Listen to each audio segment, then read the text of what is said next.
ብዙ ሰዎች ስሜቶቻቸው አልፎ አልፎ የሚከሰቱ ከመሆናቸው ባሻገር በሐሳብ የሚመሩ ምክንያታዊ ፍጡር እንደሆኑ ያስባሉ። ተሳስተዋል። ሰዎች አልፎ አልፎ የሚያስቡ ስሜታዊ ኢሞሽናል ፍጡሮች ናቸው። ስለ ፓወር፣ ተጽዕኖ ፈጣሪነት፣ ሪሌሽንሺፕ እና በሌሎች ሰዎች ላይ የበላይ ሆኖ ስለመገኘት ከማውራቱ በፊት ሮበርት ግሪን ትክክለኛው የመቆጣጠሪያ ኬላ ስሜት አሊያም ኢሞሽን እንደሆነ በማስረዳት ይጀምራል። ምክንያቱም ውስጣዊ የስሜት እንቅስቃሴዎቻችንን መቆጣጠር ካልቻለን የውጭው ዓለም ሁልጊዜም ይቆጣጠረናል። ለዚህም ነው ሮበርት ግሪን ዛሬ በምናነሳው ዘ ሎውስ ኦፍ ሂውመን ኔቸር በተሰኘ መጽሐፉ ምክንያታዊ ፍጡሮች እንደሆንን ማሰብ ያስደስተናል የሚለን።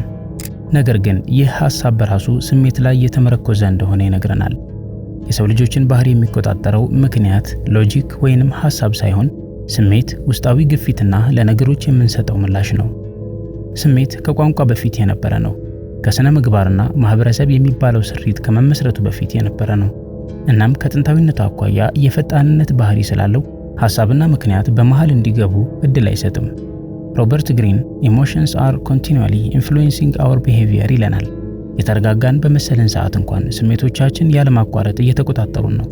በተለይ ደግሞ ትክክል እንደሆነን በሚሰማን ሰዓት። የሰው ልጅ ስህተት የሚጀምረው እዚህ ጋር ነው። እውነታን ወይም በእንግሊዝኛው ሪያሊቲ ብለን የምንጠራውን ቀጥተኛ በሆነ መንገድ እየኖርንበት አይደለም። ከእውነታ ጋር ያለን ግንኙነት የተመሰረተው እንደ ፍርሃት፣ ቅናት፣ ኩራት፣ ምኞትና ምቀኝነት በመሳሰሉ የስሜት ቀዳዳዎች በኩል ሾልኮ የሚመጣ ነው። በተለያዩ አጋጣሚዎች ስሜታችን ምላሽ ከሰጠ በኋላ እውነተኛው ምክንያትና አሳቢው ተፈጥሯችን የሚመጣው ቀስ ብሎና ዋናው ቅጽበት ካለፈን በኋላ ነው። ቆይተን ማሰብ ስንጀምርም የምናስበው የነበረውን እውነት ለመረዳት ሳይሆን ስሜታዊ በመሆን ያሳለፍነውን ፍርድና የሰጠነውን ብያኔ መልሰን ለመከላከል ነው። ለዚህ ነው ብዙ ሰዎች ብዙውን ጊዜ ለራሳቸው አደገኛና ጨካኝ የሚሆኑት። ምክንያቱ ደግሞ ስሜታቸውን ከመቆጣጠር ይልቅ እንዴት ትክክል እንደሆኑ ለማስረዳት በመሞከር ስለሚጠመዱ ነው። ሮበርት ግሪን ስሜቶቻቸውን መቆጣጠር የማይችሉ ሰዎች ለማምታታትና ለመቆጣጠር የሚቀሉ ሰዎች ናቸው በማለት ያስጠነቅቃል። ደካማ ስለሆኑ ሳይሆን ለማንበብ የማያስቸግሩ ሰዎች ስለሆኑ ነው። ስሜቶቻችን እንደምናስባቸው የተደበቁ አይደሉም። በድምጻችን፣ በሰውነታችን አኳኋን፣ በምንሰጣቸው ምላሾቻችንና በመሳሰሉት በኩል ይንጠባጠባሉ፣ ይፈሳሉ። ስሜታዊ ሰዎች ትክክለኛና ራሳቸውን ጠንቅቀው የሚያውቁ እንደሆኑ ይሰማቸዋል። እውነታው ግን በጣም ተገማች ሰዎች ናቸው። ይህ ነው ሮበርት ግሪን በዋናነት የሚያስጠነቅቀው ከባዱ አደጋ። በስሜቶቻችን የመገለጽ ደረጃ ላይ ከደረስን መጠበቅ የሚገባንን ርቀት ሳንጠብቀው እንቀራለን። ርቀታችንን መጠበቅ ካልቻለን ደግሞ የመምረጥ ኃይላችንን እንነጠቃለን። ልክ ስንናደድ ትክክል የሆነን ይመስለናል። ልክ ስንፈራ ጠቢብ የሆነን ሊመስለን ይችላል። የምንመኘውን ነገርም እንደ ዕጣ ፈንታችን እናስበዋለን። ነገር ግን ሮበርት ግሪን ኢሞሽንስ አር ፓወርፉል ፎርስስ but they are fleeting ሲል ያስጠነቅቃል። ስሜቶች ለአጭር ጊዜ የሚቆዩ ከባድ ኃይሎች ናቸው። ወደ ላይ ተነስተው ከፍ ይላሉ፣ ነገር ግን መልሰው ይወድቃሉ። ስህተቱ የሚፈጠረውም ማንነታችንን በዚህ ዘላቂ ባልሆነ መሰረት ላይ ስንገነባው ነው። ልብ ብላችሁ እንደሆነ ተናድጃለሁ ስንል እንደመጣለን እንጂ ንዴት በውስጤ እያለፈ ነው ስንል አንሰማም። አንድ ጊዜ ደግማችሁ በትኩረት ልብ በሉ። ተናድጃለሁ ስንል እንደመጣለን እንጂ ንዴት በውስጤ እያለፈ ነው ስንል አንሰማም።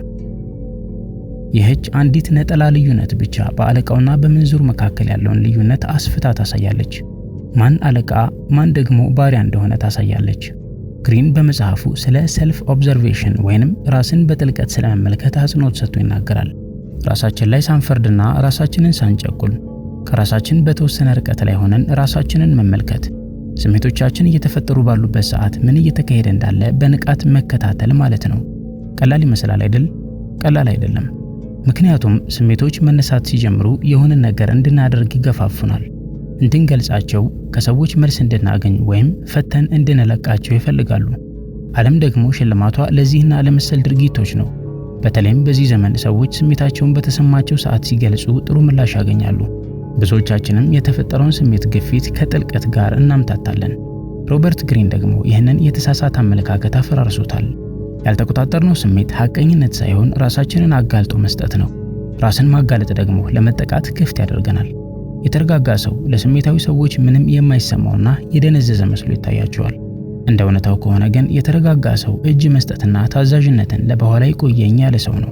ይህ ምላሽ መስጠትና ለበኋላ ማቆየት ትልቅ ነጥብ ነው።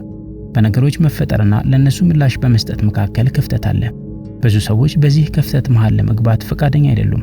ወዲያውኑ ሪአክት ያደርጋሉ። ሪአክት ያደረጉበት መንገድ ይዞባቸው የሚመጣውን ውጤትም ለዓመታት ተሸክመው ለመኖር ይገደዳሉ።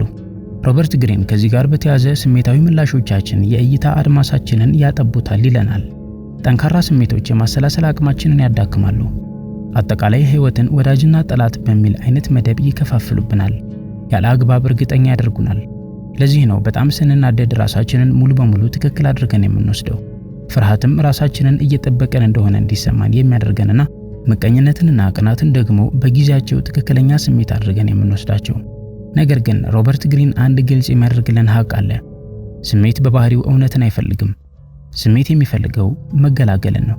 መገላገል ደግሞ ጥበብ አይደለም። ሕይወታቸው ስርዓት ያለውና ዲሲፕሊን እንዲሆኑ ሰዎች ስሜቶቻቸውን አይጋፏቸውም። ምክንያቱም ስሜቶችን መጋፋት የማይቻል ነገር ነው። ነገር ግን ራሳቸውን ለማላቀቅና ለመለየት ይሞክራሉ። ግሪን እንዲህ ይላል፣ ራሳችሁን ከስሜት ሁጋታ አግልሉ ወይም ለዩ ይላል። ራስን ማግለል ወይም መለየት ስንል መቃረን ለማለት አይደለም። ይልቁንም የተሻለን ቦታ መርጦ መያዝ ማለት ነው። ከጦር ሜዳው መሃል ወከባውን በሚሰሙበት ቅርበት ልክና ደግሞ ምስሉን ሙሉ በሙሉ ለመታዘብ በሚያስችል ርቀት ልክ ያህል የተወሰነ ከፍ ለማለት መሞከር እንደማለት ነው።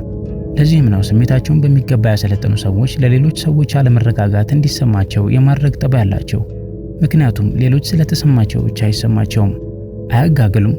ራሳቸውን ለማብራራትና ለማስረዳትም አይደክሙም። ግሪን ደጋግሞ የሚያስተምረን ወሳኝ ትምህርትም ይህ ነው። ሰዎች ሊያስቆጧችሁና ስሜታችሁን ሊቀሰቅሱ ካልቻሉ ሊቆጣጠሯችሁ አይችሉም ይለናል። ብዙዎቹ ሰዎችን የመቆጣጠሪያ መንገዶች የሚሰሩት ጥፋተኝነት፣ ንዴት፣ ፍርሃት፣ ደስታና የመሳሰሉ ስሜቶችን በውስጣችሁ በማነሳሳት ነው። እናንተ ግን ሰዎች እነዚህን ስሜቶች በውስጣችሁ እንዲቀሰቅሱ የማትፈቅዱላቸው ከሆነ እቅዳቸው ይከሽፋል። ለዚህም ሲባል ሮበርት ግሪን በስሜት ላይ መሰልጠንን ሕግ 1 አድርጎት እናያለን። ሕግ 1 ላይ ስነ ምግባርን፣ ምጡቅነትን፣ እቅድ ስለመንደፍ ወይም ሌላን ማድረግ ይችል ነበር። ነገር ግን ይህ ስሜት ላይ መሰልጠንና መቆጣጠር መቻል ሕግ 1 በአግባቡ ተፈጻሚ ካልሆነ ሁሉም ሕግ አደገኛና ጎጂ የመሆን ዕድል አለው። ምክንያቱም ነገሩን ስሜታዊ ሆነን ልንመለከተው እንችላለን። ስሜታችንን መቆጣጠር ሳንችል ኃይል ቢሰጠን ክፉ እንሆናለን። ዕውቀት ቢሰጠን ግብዝ እንሆናለን። ንቃት ቢሰጠን በቁማችን የምንቃዥ እንሆናለን። ከዚህ ሁሉ ጋር ግን ስሜቶችን በመጫንና በእነሱ ላይ በመሰልጠን መካከል እንዳናምታታ ጸሐፊው ያስጠነቅቀናል። ምክንያቱም ስሜቶቻችንን ስንጫናቸው እየጨቆናቸውና እያጎርናቸው ነው። ስንሰለጥንባቸው ግን እየተማርናቸው ነው። የተጨቆኑ ስሜቶች ለወደፊቱ ተጋነው እንደ ፈንጂ ተብላልተውና ተገቢ ወዳልሆነ አካሄድ ተገልብጠው መውጣታቸው አይቀርም። የሰለጠንባቸው ስሜቶች ግን በጠራ መንገድ በውስጣችን ያልፋሉ። ታዲያ ይህንን ለማድረግ ምን አይነት ልምምዶችን ብናደርግ የተሻለ ነው ብለን ስንጠይቅ ሮበርት ግሪን ለዚህ መልስ አለው። መልሱም ኖቲስ ፓተርንስ፣ የንድፉን ስርዓት አስተውሉ ይላል። በተደጋጋሚ ምን ያናደደናል? ምን እየተናቀን እንዲመስለን ያደርገናል? ምን ያስከፋናል? እነዚህ ዝም ብለው ተራ አጋጣሚዎች አይደሉም፣ ምልክቶች ናቸው። በሕይወታችን ዋጋ የምንሰጣቸው ጉዳዮች ምን እንደሆኑ ይናገራሉ። ዋጋ የምንሰጣቸው ነገሮች ደግሞ እንደሚቆጣጠሩን የታወቀ ነው። ግሪን እንደሚለው የሰዎች ስሜት በብዛት ከኢንሴኪዩሪቲ በራሳቸው ከማይተማመኑበት ነገራቸው ጋር የተሳሰረ ነው። ታዲያ ያንን ኢንሴኪዩሪቲ የሚነካ አጋጣሚ ሲፈጠር ከዛች ቦታ ላይ ስሜቶች መፍለቅ ይጀምራሉ። ይህ በሌሎች ሰዎች ላይ ያለ እውነት ነው። ነገር ግን በእናንተ በእያንዳንዳችሁ ውስጥ ያለም እውነት ነው። የበሰሉ ሰዎች ይህንን በመረዳታቸው ቀድመው ወደ ውስጣቸው ይመለከታሉ። እንዴት በእኔ ላይ ይህንን ያደርጉብኛል ብለው ሳይሆን ለምን በዚህ ልክ ሊሰማኝ ቻለ ብለው ይጠይቃሉ። ምክንያቱም ይህ ጥያቄ በደፈናው ወቃሽ ከመሆንና አላስፈላጊ መመላለስ ውስጥ ከመግባት እንደሚያድናቸውና በተገቢው መንገድ ራሳቸውን ችለው ለመንቀሳቀስ እንደሚያግዛቸው ያውቃሉ። ሮበርት ግሪን ይህንን ሲያስተምረን ምቾትን ከመፈለግ ይልቅ ነገሮችን አጥርቶ ለመመልከት ዋጋ መስጠት እንደሚበልጥ ያሳያል።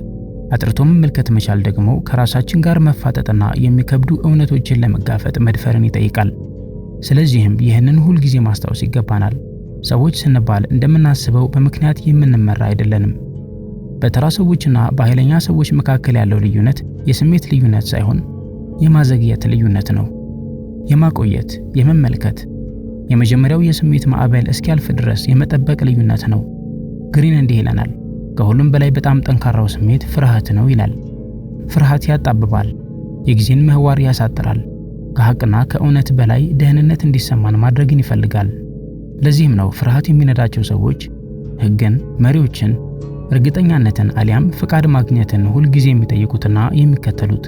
በስሜታቸው የበሰሉ ሰዎች ግን ራሳቸውን በማረጋጋታቸው ከዚህ ጥገኝነት ሰብረው ነፃ የወጡ ናቸው። ሌሎች ሰዎች ስሜታቸው በተፋፋመ ወቅት ራሱን ማረጋጋት የቻለ ሰው እጅግ በርካታና መጠነ ሰፊ ብልጫ ያላቸው ጥቅሞችን ያገኛል። ብዙ ነገሮችን ያውቃል፣ ነገር ግን ከሚያውቀው ጥቂቱን ብቻ ለሰዎች ይገልጻል። ከሰዎች ጋር ባለን ግንኙነት ደግሞ ከነሱ የበለጠ መረጃን ማወቅ ኃይል ነው። ሮበርት ግሪን ይህንን ሕግ በማስጠንቀቅ ይዘጋዋል እንዲህ በማለት እናንተ የራሳችሁን ስሜት መቆጣጠር ካልቻላችሁ ሌሎች ሰዎች እንደፈለጉ ይቆጣጠሩባችኋል። አቅደውና አስበው እንኳ ባይሆን በተፈጥሯዊ መንገድ ይቆጣጠሩባችኋል። ምክንያቱም ራሳችሁን ተገማች ታደርጋላችሁ። የሰዎች የኑሮ ዘይቤ ደግሞ ተገማችነትን የሚክሰው በመቆጣጠር ነው። ሌሎች ሰዎችን ለመገምገም ከመቀመጣችን በፊት ራሳችንን እንመልከት። ሌሎች ሰዎች ላይ ተጽዕኖ ለማሳደር ከመፈለጋችን በፊት ራሳችንን መገደብን እንልመድ። ኃይልን ከመፈለጋችን በፊት ራሳችንን መቆጣጠር ላይ እንሰልጥን። ይህ ከሮበርት ግሪን The Laws of Human Nature የመጀመሪያው ክፍል የተወሰደ ትምህርት ነው። በቀጣዩ ዝግጅታችን ደግሞ ወደ ሁለተኛው ሕግ በመግባት ትራንስፎርም ሰልፍ ላቭ ኢንቱ ኢምፓቲ ከሚለው ክፍል ያገኘናቸውን ትምህርቶች እንካፈላለን። እስከዚያው በያላችሁበት ሰላማችሁ ይብዛ።